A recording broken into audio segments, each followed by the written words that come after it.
Est-ce que un amour passionnel, c'est nécessairement des névroses qui se parlent, et donc un amour où tu essayes de compléter quelque chose qui manque chez toi? Est-ce que, du coup, quand tu as deux personnes qui sont pleines et entières dans le sens qui ont travaillé sur leur névrose et qui sont bien avec elles-mêmes, elles sont pas plus dans un amour posé? En fait, c'est une vraie question que je me pose. En fait, Hmm. je j'ai pas la réponse, Oui, mais du coup, ça m'intéresse d'avoir ta réponse. ouais. Bah, je crois que c'est la question à 1 million de dollars. Ouais. Euh, et moi, pour moi, là, ce que tu es en train de soulever, c'est vraiment le cœur je pense, des questions relationnelles et surtout des relations amoureuses. Il y a plein de gens qui parlent très très bien de ça, dont Esther évidemment, mais Esther Perel, pour... Esther Perel, pardon. Mais là où je veux en venir, c'est que dans l'amour passion, je me sens vivant. Dans l'amour posé, je me sens en sécurité. Hmm. Donc on est vraiment sur cette espèce de paradigme et sur ce paradoxe où la question est comment on fait pour se sentir vivant et en sécurité. Est-ce que c'est possible de l'être en même temps, puisque finalement la notion de se sentir vivant, c'est aussi la notion d'aventure, c'est la notion de risque, c'est la notion d'inconnu, etc., de dépasser des peurs, d'être dans le courage ou d'être je sais pas, ouais, se dépasser soi-même ou se dépasser avec l'autre. Euh, dans quelle mesure ça, c'est pas finalement antinomique par rapport à la notion de sécurité, c'est-à-dire avoir un revenu stable, avoir un lieu de vie stable, avoir de quoi effectivement faire ce qu'on a envie de faire et de pas être dans le rouge tous les mois et puis la sécurité aussi par rapport à la relation de confiance voilà entre les deux partenaires, si c'est quelqu'un en qui j'ai confiance, voilà. Ou alors avec qui j'ai des valeurs communes ou des projets communs, etc. Donc en fait, là où ça frotte, c'est ça, c'est vraiment passion, se sentir vivant et sécurité, relation posée, se sentir en sécurité, parce que c'est pour ça que souvent dans les relations de couple qui commencent un peu à s'installer, où les deux partenaires s'engagent, etc. Et c'est pour ça qu'il y a beaucoup de peur de l'engagement. Euh, c'est que souvent, en fait, on peut noter un déclin de la passion. On peut donner un Mhm. déclin du désir, on peut noter un déclin de la surprise, tu vois. Et, euh, et en fait, tout le défi, je crois, d'une relation, c'est que on puisse vivre tout ça dans cette même relation. C'est-à-dire que moi, à une époque, par exemple, et je connais plein de gens comme ça, bah, j'avais l'impression d'alterner entre des relations de passion et des relations où on était un peu posé, mais il y avait jamais les deux, en fait. Tu vois. Ouais. Et je crois que le défi d'un couple aujourd'hui, et d'autant plus aujourd'hui où tu as pléthore de choix, tu as des applis de rencontre, tu as beaucoup plus de semblant de D'accès, liberté en en tout fait. cas, Mm. etc., d'accès. Mm. Le défi, je crois que c'est de tenter l'aventure de vivre ces deux facettes-là avec la même personne, tu vois, et de voir que quand finalement je suis avec cette personne, je peux être celui qui rassure, celui qui est en sécurité, celui qui est capable de m'engager, faire des projets sur le long terme, etc. Et aussi celui qui sait surprendre, qui peut être créatif, qui peut avoir un élan pour voilà un projet comme ça spontané, etc., etc. Donc euh, je crois que c'est plutôt l'exploration de nous-mêmes qui va se faire à travers ce couple-là à deux têtes, Mm. entre la passion et la sécurité. Et en fait, c'est ça, je crois l'aventure du couple, c'est d'aller explorer ces parts-là en nous, tu vois, avec l'autre. Mhm. Mhm. Euh, et de voir comment quelle est la chimie dans tout ça, parce que tu vois, c'est sûr que si on est deux à être tout le temps dans la sécurité ou vouloir être posé, etc., ben il y a un moment donné où ça va être à un des deux de peut-être, tu vois, d'initier quelque chose. Et Mm. inversement, ça peut pas être tout le temps la course à l'aventure et à et au risque et au danger.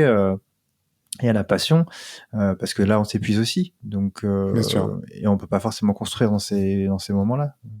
Mais du coup, c'est un des conseils, entre guillemets, si tant est que ça en soit un, c'est dans ton couple, ramener de l'imprévu, essayer de surprendre l'autre. Ouais. Et c'est pas simple en fait. Finalement, quand l'autre, entre guillemets, avec des gros guillemets, est acquis, t'as moins tendance à vouloir le surprendre quelque part.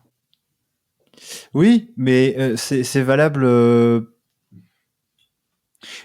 Moi, j'ai l'impression que c'est valable dans les deux sens. T'as moins tendance à vouloir le surprendre, mais tu perds aussi l'envie d'être surpris. Ouais. Donc, en plus de ça, tu imagines, toi, tu surprends pas l'autre, toi, t'as moins envie d'être surpris, donc l'autre sent qu'il est pas très surpris, et en même temps, il sent que toi, t'as pas envie d'être très surpris parce que t'es dans ton truc pépère. Et en fait, on s'embourbe dans quelque chose qui, effectivement, peut s'endormir, quoi. Et donc, en fait, cette question de libido, cette question d'élan, de désir, etc., c'est aussi des moments, je pense, de crise qui sont importants pour se recentrer sur, ah bah tiens, mais en fait, tiens, ça fait longtemps que je me suis pas demandé ce qui me faisait vraiment lever le matin, qu'est-ce qui m'excite, en fait, tu vois, vraiment. Et je te dis ça parce que moi je suis dans cette phase-là où tu vois je change de vie, etc. machin, et c'est un moment où j'ai plus d'espace pour me dire mais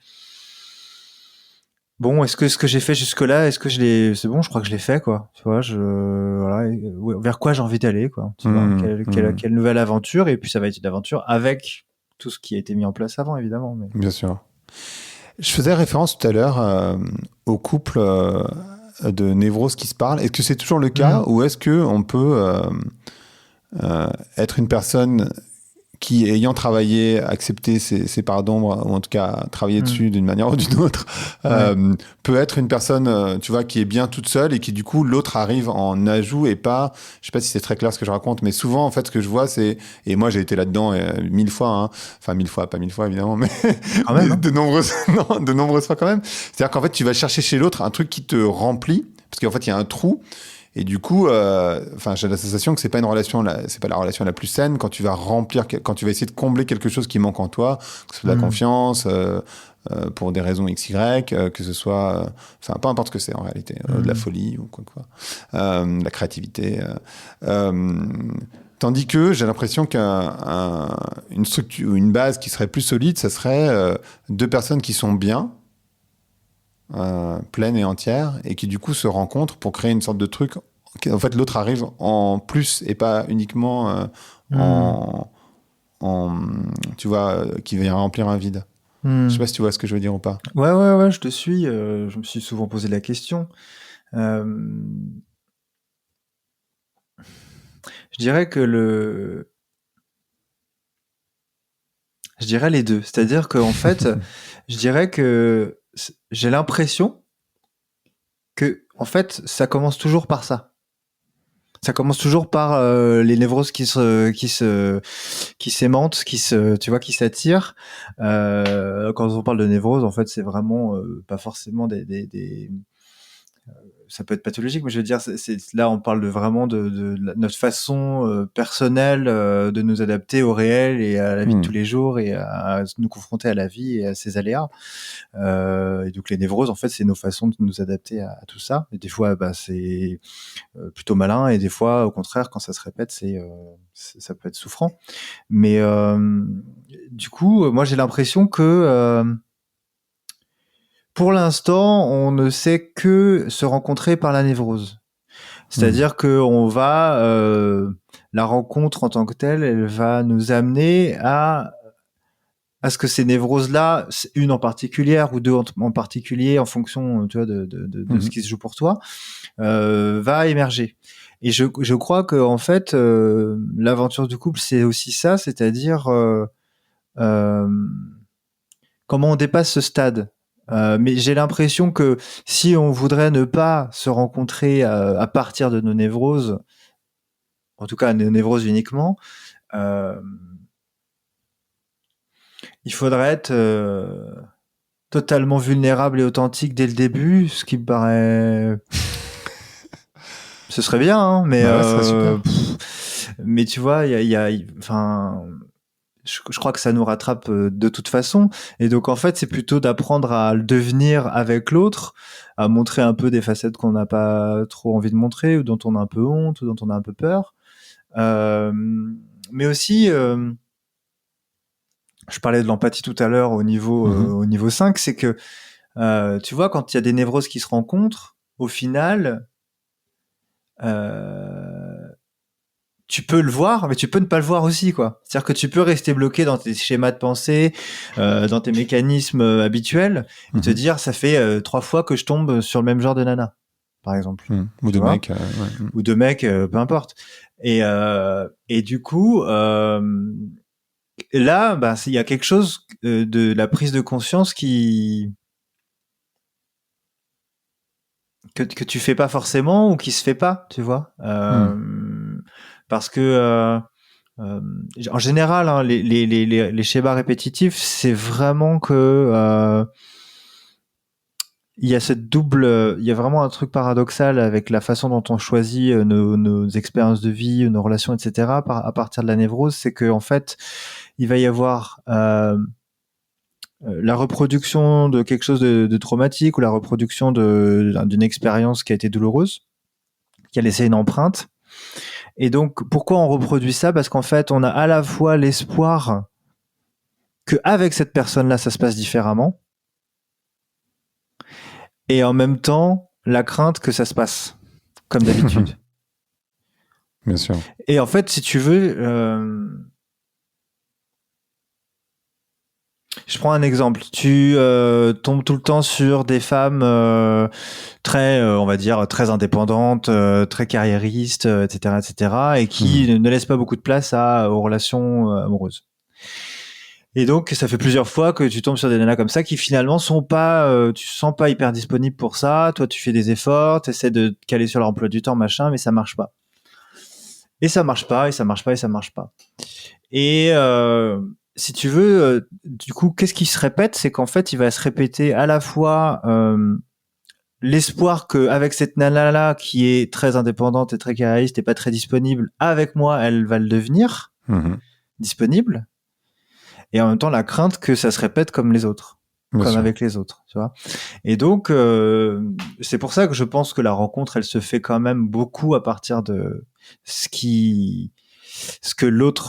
comment l'autre nous affecte et qu'est-ce qui fait ressortir de nous comme, tu vois, comme angoisse existentielle, comme peur, comme trauma ou névrose.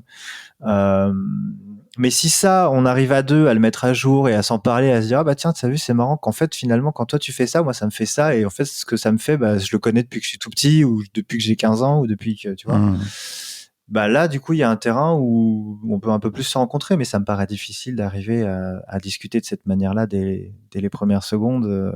Déjà parce qu'il peut y avoir de l'attirance sexuelle, et puis que du coup, ben, forcément, notre attention elle est posée ailleurs. Donc voilà. Donc dans ce sens-là, pour moi, c'est les deux en fait. C'est se rencontrer à travers effectivement nos blessures et peut-être essayer de se soigner ensemble, quoi.